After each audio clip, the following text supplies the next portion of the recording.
First I bought 472 chaos for 2 divines.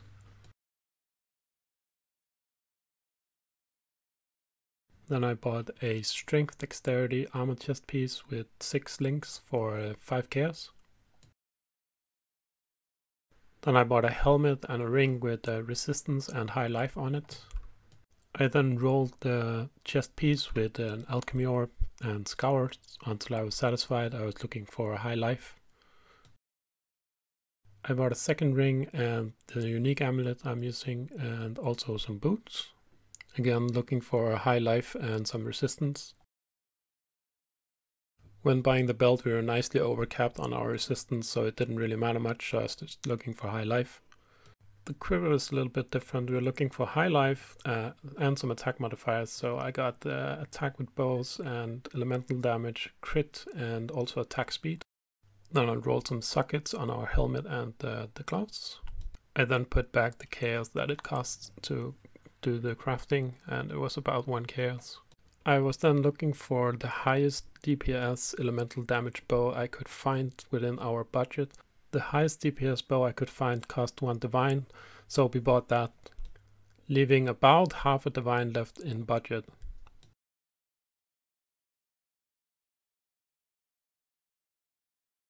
I then rolled the bow and made a mistake, so I had to correct it later. But basically you want 6 sockets and you want 4 of them linked at least, and then the 2 last one linked too, because then you can use a frenzy Manaforged Arrow setup.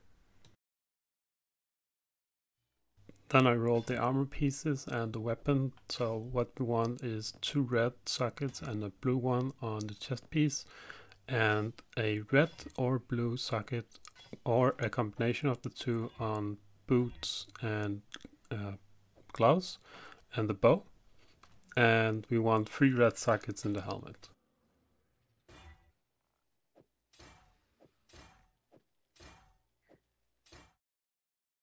I then bought a 2020 tornado shot. In the helmet we're using a cast damage taken Immortal Call setup. In the chest armor we're using a tornado shot, Trinity, greater multiple projectiles, Mirage Archer, elemental damage, and inspiration. In the gloves we're using Manaforged Arrows, Rain of Arrows, and Trinity. In the bow we're using added cold damage, Manaforged Arrows, Rain of Arrows, and elemental damage. In the boots we're using Rain of Arrows, Manaforged Arrows, and elemental damage. Then where there's room we also have Grace, Herald of Ice, Determination, and Dash.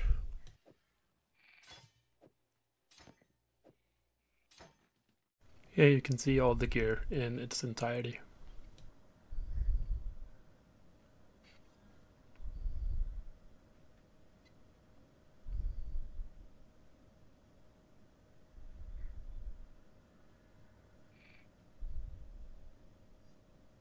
Another thing I should mention is the fact that I'm actually playing as a shadow and I only have 4 ascendancy points. This is obviously not optimal and you should be playing as a ranger, but I had a shadow lying around, so I used the shadow, as it doesn't really matter too much for the tree itself, but it does matter a lot for the damage. The Deadeye ascendancy points are obviously very nice to have. Another thing I didn't touch upon already is flasks. They're very important for your survivability, and I think you should be using a granite, a jade flask, a silver flask, and a diamond flask, and then a life flask with that. On the granite flask you want increased armor, on the jade flask you want increased evasion, and then you want some way of getting rid of corrupting blood. I personally also use a freeze immunity flask, which can honestly be on either the silver or the diamond flask. There are some easy upgrade paths, for instance getting attack speed on your gloves or elemental damage modifiers on your rings. And honestly, if you spend more time on the website searching for items, I bet you could find better deals. I didn't spend too much time. In fact, I used 50 minutes from I bought the first item till I bought the bow. It is not a problem clearing a tier 16 map, the only problem is the map boss itself. But I imagine with gems level that wouldn't be a problem either. There will be a link to the passive tree in the description. Hopefully you found this helpful in one way or another. If you do have some new player questions, I'm very happy to help. Other than that, I don't really have more to add on this topic. So good luck.